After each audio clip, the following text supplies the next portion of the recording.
Well, the traps, going beyond the basics. Why do we say going beyond the basics? Well, there's one part of anatomy that is often omitted from basic anatomy training, like especially when you are a hands-on body worker. Most people have studied muscle charts a lot, and muscle charts give us a great story of what lies beneath the surface, but it's not the whole story. And that whole story includes something called the connective tissue system, which obscures all the muscles. So there's a reason that you're not seeing them. If you had them, you wouldn't be able to see the muscles as far as the connective tissue system. But it is an incomplete story because without the connective tissue system in place, you don't even have a framework as to how it is that the muscles work, because no muscle fiber is ever directly pulling on a bone. So that's the story we're going to talk a little bit more about today. Right. So into our topic, the trapezius. Ta-da. So you're first probably noticing the image. Should we talk about that? Yeah, no, absolutely. It's stunning. I love this Freaking one. love this image. So no, it's not as clear of a like, oh, that's a muscle chart, because it's actually, this is a real picture that we took in the lab of the traps after we had removed the skin and the subcutis.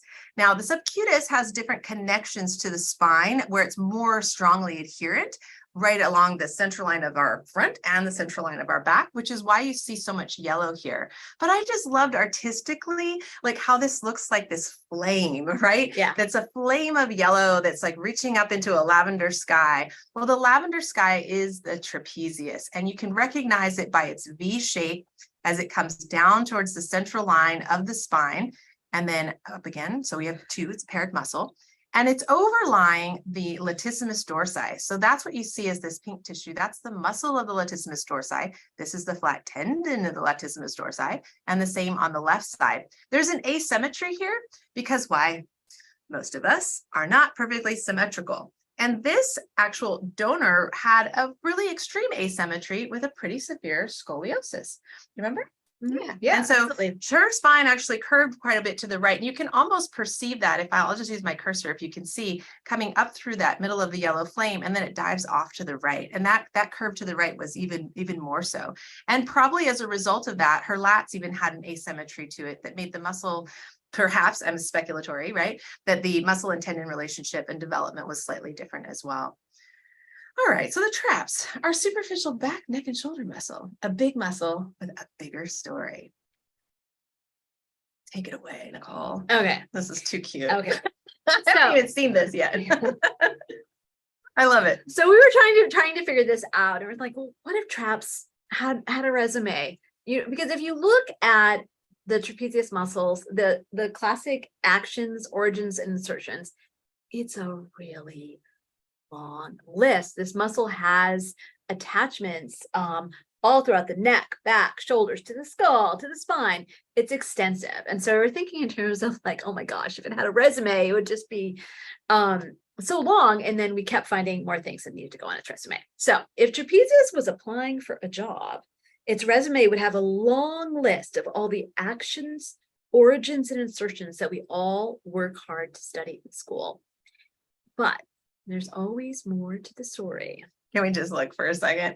So some of the actions, you're so adorable. Shoulder blade, retract, elevate, lift, and rotate. Collarbone, lift, rotate, backward. Shoulder shrugging, breathing, anti-bobblehead control, gaze stabilizer, and walking. And we'll actually talk about some of those things today. And if you've read the zine, you already know something about those. But I think my favorite is that rhomboid's reference is that it works well with others. And that the cranial nerve 9 says that it's also very sensitive to its surroundings. So that's pretty fun. All right. So yeah. So what is Trapezius's backstory? So yeah. So now we have to check. He applied for the job, or it applied for the job, and now we need to check its references and find out what its backstory is. And we put it in quotes because it's a pun. It's fun. Pun it's intended. A good pun. So Trapezius seems like a great candidate for the job, but it's time to check its references and make sure it's a team player. And we're going to explore the rest of its story. And we've highlighted over here on its resume. Does it anchor? Does it glide? Well, the good news is it does both. So today we're going to talk about this backstory and find out exactly what this is all about. So the nature of the anatomical relationships is something that we emphasize in Anatomy Scapes, not just being able to name where things are, but how does it relate to its surrounding tissues? Also, what about fascia. How does fascia play into it? What about the embryology of the trapezius? Embryology is always really interesting. You tend to get insights when you understand how it was that you developed in utero. Like as the muscle system was growing, how did it divvy itself up? And where was it that it was originally joined to something or separated? And then how about the neurology and how it is that we move? Let's just see if we can cover all of these topics, starting with good fascia helps make good neighbors.